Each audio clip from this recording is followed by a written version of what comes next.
What's going on, everybody? Welcome back to the channel.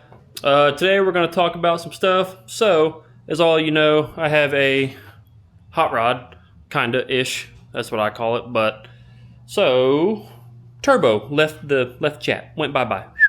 It's over here. The old one, I didn't video removing it. It was kind of a pain in the rear, but got it out, got the new one swapped in. We'll get to all that in a second. Actually going to do kind of an unboxing. The company that sent me this told me I didn't have to do like a review or anything, but I only feel it's kind of right to do a review if someone sends you something. So shout out to Olight. They sent me their ArkPro Nebula Violet. Yeah, it's purple. I didn't get to pick the color, but hey, can't beat a free light. I can always use a good shop light for looking at the car and stuff, because usually I use this behemoth Matco light. So sometimes it's kind of hard to get down in the engine bay and look. So I'm going to get this thing opened up, and that's what I'll use to kind of show you guys, you know, what all I had to do to get this turbo put in here. I thought it was going to be a lot easier, honestly, because it was just V-band to V-band, but holy, it was a long process. We'll get into that in a minute. So I'll get this opened up and we'll check it out. Alright guys, so here's this thing out of the box. Like I said, this is the Olight Arc Nebula Violet. It's actually pretty slick looking. Really like the design of it. It's got a big, like, everyday carry clip on the back, so you can carry it in your pocket and all that. Very small. Like, I don't have big hands. Very compact. I believe it's 1500 lumens, and it's got a couple different modes I see. So like, just from looking at this, it's got UV light, like a pure floodlight, and then I think you have your spotlight, and I believe it has a green laser on it too, so you can annoy some people with that. I do got to chuck it on the charger real quick. It's got this cool little, like, I think I sat it over here. It's got this cool little magnetic charger. That's pretty slick, but we'll let that charge for a minute and then we'll start checking out the car with it. Alright guys, took this thing off the charger. I turned my overhead shop light off so we can kind of see how it does for a second. Not too shabby. It's actually really bright. But yeah, so it has this mode, and then it has a normal, like, white or spotlight mode. UV. Ooh, that zip tie looks pretty cool. And it's got a cool little, like, dial to tell you your brightness and battery. I didn't let it charge all the way because I'm impatient. Got a little laser. Yeah, this thing's slick. Definitely helps getting down for, like, looking in here and all this stuff. Because like I said, normally I have to use that big, like, Matco light, and it can be rather annoying. But no, I dig it. That's definitely will come in such handy. So thanks Olight again for sending me this. I really appreciate it. And alright guys, let's get to going over all this that went on with this. Even works as a little magnetic hood shop light. Alright guys, so first things first, you can kind of see on the old one there's some of the oil residue still coming through. It was blowing past the compressor wheel. You know, it was going out of the compressor housing, just all in my intercooler piping and stuff. So she was due.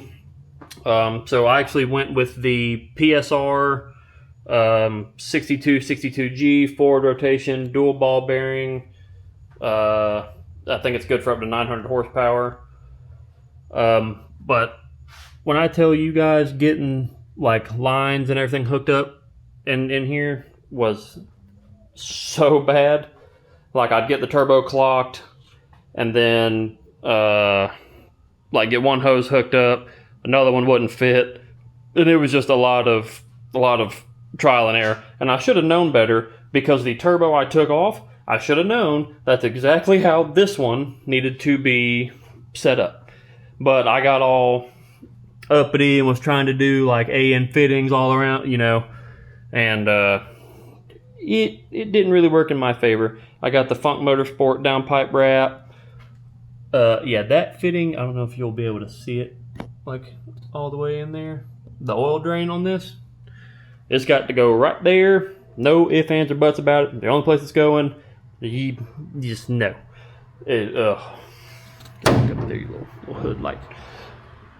And so yeah, that was, I kind of took all this apart. Like I redid, you know, coolant drain, coolant in, oil out. I took all the intercooler piping out and tried to get as much oil of it out as I could. So the car's still a little smoky. Right now, while it's waiting to get, it's going to get picked up and taken to Evolve Tuning here in Georgia. Mr. Matt Harrell is going to get this thing back on the dyno and get it right. But yeah, it's been a work in progress. There was a lot of, I mean, I think it took me 2 nights to get it all done after work and stuff. Yeah, it was a lot, but I'll start it up and let you guys hear it.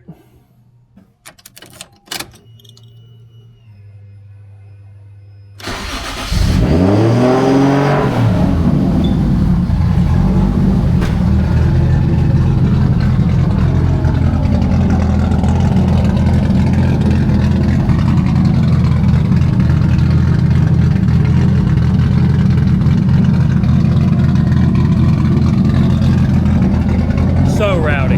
Chop, chop, chop. I'll give you guys a couple revs so you can hear it. We're at about 172. I just had it running a minute ago, so don't think I'm cold revving it. I'm not. It's warm.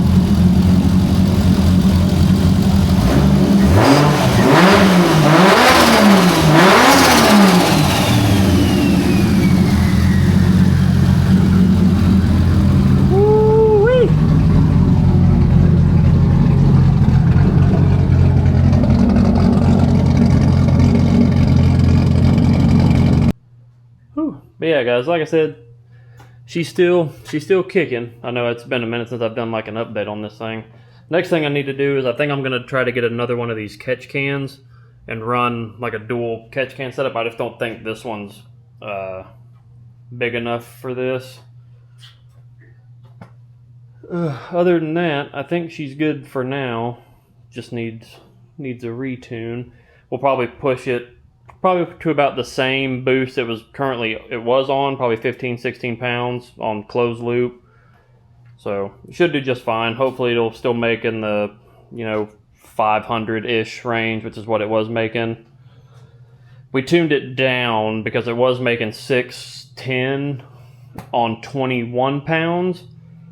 But when I took it to Matt at Evolved, he said, with this setup, with no oil squirters, no oil cooler, no nothing, he was like, you're on borrowed time with that much power, with, an R154 also. He's like, let's just tune it down. You'll have a fun street car, etc., etc. I did also just swap the diff out. My old diff is sitting under there.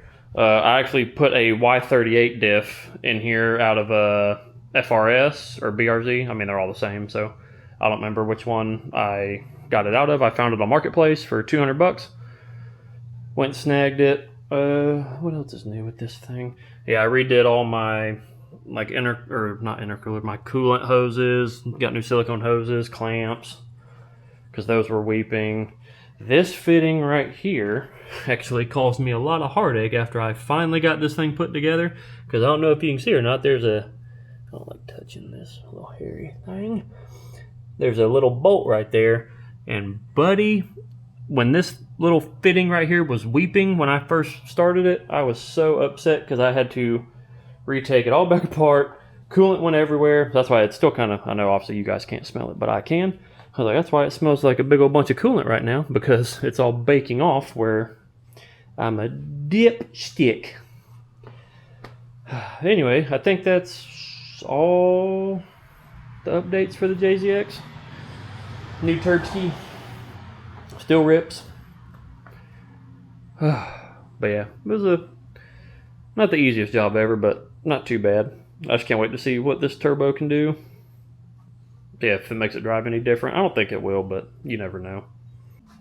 And again, I know a lot of people think JZX is going to be the point of this video, which it is a big part of it. But again, big part of this video. Thank you so much again, Olight. I'll leave a link in the description for this if you guys want to grab one. So be sure to check them out. They have all different colors. You know, you don't have to get the purple one. But yeah, again, huge shout out to Olight for hooking me up with this. It'll definitely come in handy. And other than that, I appreciate you guys for stopping by and checking out the channel again. I appreciate you guys, you know, tell you every video. I feel like it's been so long since I made one of these. I kind of forget what to say, but I really appreciate you guys for watching. Thank you for the support. Thank you, Olight. Grab yours from the description, and I'll catch you guys in the next one. See ya.